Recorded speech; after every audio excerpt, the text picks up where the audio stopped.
I keep telling y'all, ain't nothing on this green earth worth me going to hell. Yes, Sherry.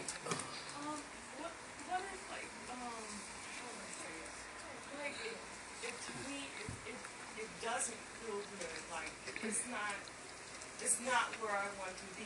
It feels horrible, and then and on the inside, it's like, oh my gosh, like it's like there's something going on, like some type of pulling or whatever, like with my emotions and on my heart. This is not where I want to be. I know that for a fact, and I don't know if I went too far back. As I'm going through all this stuff, trying to even get out, I'm like, Lord, I just you let it go too far. You asked me a question? Yeah, you let it go too far. When you knew you were already messed up, it's not like you didn't know. You kept on. It's kind of like being on a trip to New York, but you get off the way that you're supposed to go. You get off 13 North and you get on 17 South, and you know you're on the wrong road. So the best thing to do, we just act ignorant. The best thing to do, when you know, some dummies don't know they on the wrong road and end up down in Florida and supposed to be in New York. That's just a dummy. That's just a dummy. Anybody can see north and south. New York is north, Florida is south. Some things is just common sense. So any dummy can see that they on the wrong road, heading in the wrong direction. But some people decide to say, well, going south ain't that bad. I know I'm supposed to be in New York, but this road taking me down south, it ain't hurting. It got some good scenery. Got some good shopping and pit stops. But dum-dum, you never get to your destination. So when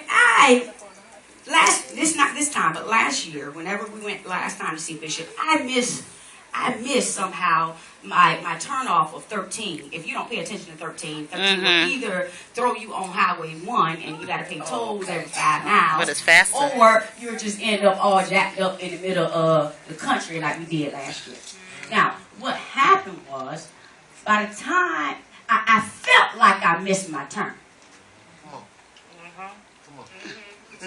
Lord have mercy. I didn't know that I missed it. But I felt like it. God's so good that even when we don't recognize it, He'll give you a little feeling. You're going the wrong way, baby. Just a little toe, baby. Wake up. You're going the wrong way. But I figured there'll be a road somewhere down here that'll get me back on the right road. Instead of realizing that I had messed up and turned around, I'm figuring I can cheat it, and I'm still going north, and I can cut over somewhere and get back on. By the time I recognized, instead of turning around when I realized that tub turned into That turned into, well, maybe I can cross over a little bit up. Still not trying to turn around and come out. I can cross over a little bit up. To the point that I had no opportunity to turn around. Catch that. Because I went too far when I wanted to turn around. Oh, Jesus!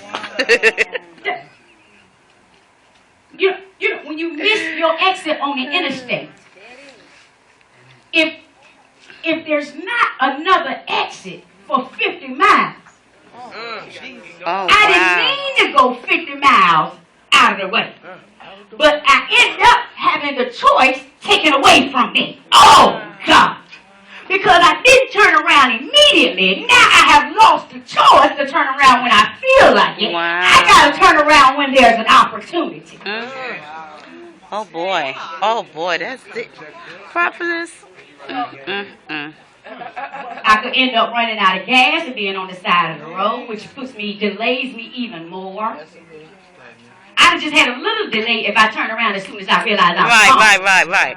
Just a little delay, and I'd have got back on the right path just that quick, and I'd have been on about my business.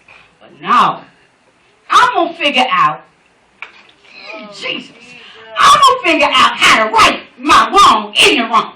Oh my goodness. That's too much right there. Oh, come on, I ain't the only one that tried it before. Of course not. Instead of just admitting I'm wrong and coming out of it, I'm going to still try to go in the wrong direction and make it right. Yeah. Oh, AFC, you better wake up. Once I realize I am going in the wrong direction, the first thing I need to do is turn around. Not worry about where I'm going when I turn, but just I got to stop right now. Because if I stop as soon as I realize I'm in the wrong direction, I go less further into the deep.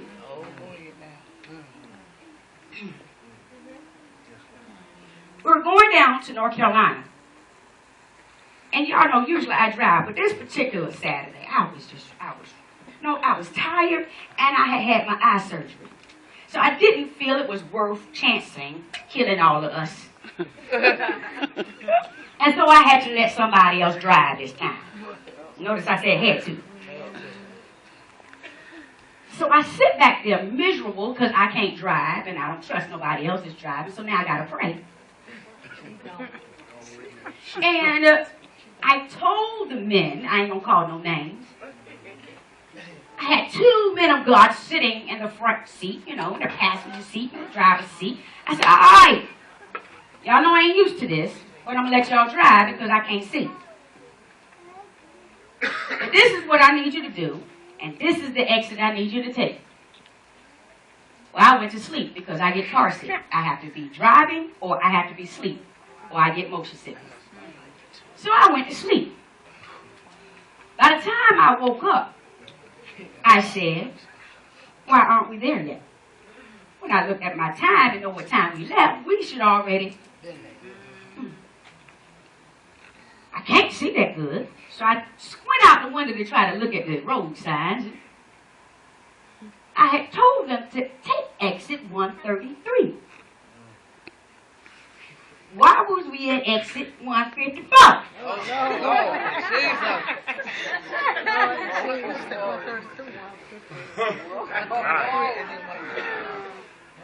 So I asked very kindly as I could ask when I realized we over 20 miles out the way, which means we over 40 miles out the way because we 20 miles out the way that way. Now we got to turn around and come back 20. We over 40 miles out the way, and we on the time limit. Why am I saying exit 154? Oh, which exit you told us to take? It's 2 of them now. I told y'all to take exit 133.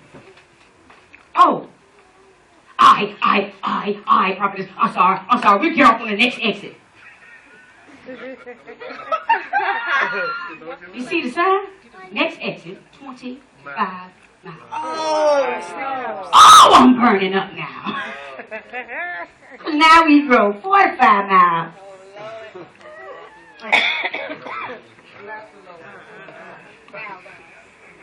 I won't let nobody drive, but the memory of it made me mad. But what I'm saying is, sometimes when you go so far the wrong direction, you got to realize that you can't come back when you feel like it. I gave you the opportunity to U-turn. I gave you the opportunity to realize you were going in the wrong direction. But not only did you keep going, when I gave you the first exit to take, when I gave you the second exit, because the Word of God says, I always create a way of escape. That means you spit in my face how many times when I created an escape for you? Now you'll come back when I get ready for you to come back. You wanted to go the wrong way, I'm going to let you stay the wrong way for a little while longer. Maybe you only wanted to stay there for 20 miles, but now I'm going to let you stay there for 75. I'll let you come back when I'm ready for you to come back. Oh, Jesus. Moral of the story is, as soon as you realize you're headed in the wrong direction, you need to Stop, turn around. If you don't do nothing but stop. Sometimes you turn around and you don't know which way to go. If you don't do nothing but stop, at least you're not going further in the wrong direction. That's right. All right. Deaconess? I was just going to say, when you were speaking on the birth, in the natural, when a woman goes through full term and the baby is born, there's a chance that it's stillborn, which it dies during birth, during delivery. And I was just thinking, in the spiritual, God opens up the spirit realm for you to be delivered, but you still end up being born stillborn because you refusing that deliverance. And you stayed in it too long. Oh, man. And you stayed in it too long. You played with it too long. Now there's a defect, if not death. Something make you say? So ask yourself tonight, am I at deliverance door and refuse to come out? If so, I am taking the possibility of being stillborn or defective. Because it's my time to come out, and I refuse to come out.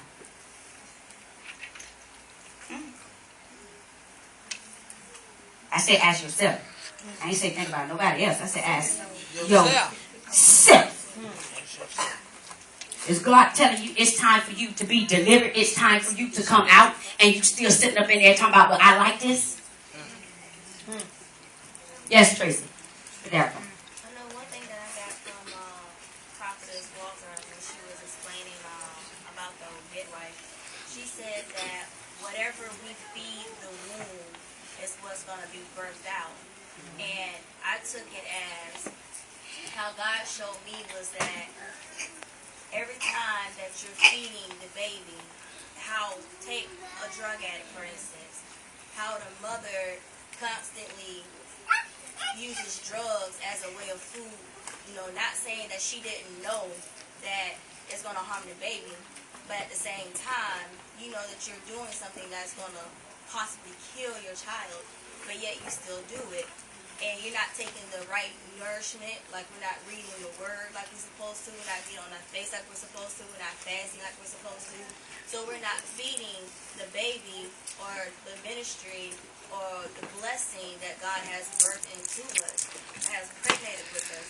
So when it's time to give birth, it risks either stillborn or malnutrition baby, or possibly death, or a C-section, which in the spiritual realm there is no C-section. So you have to be stuck in pain constantly on a baby that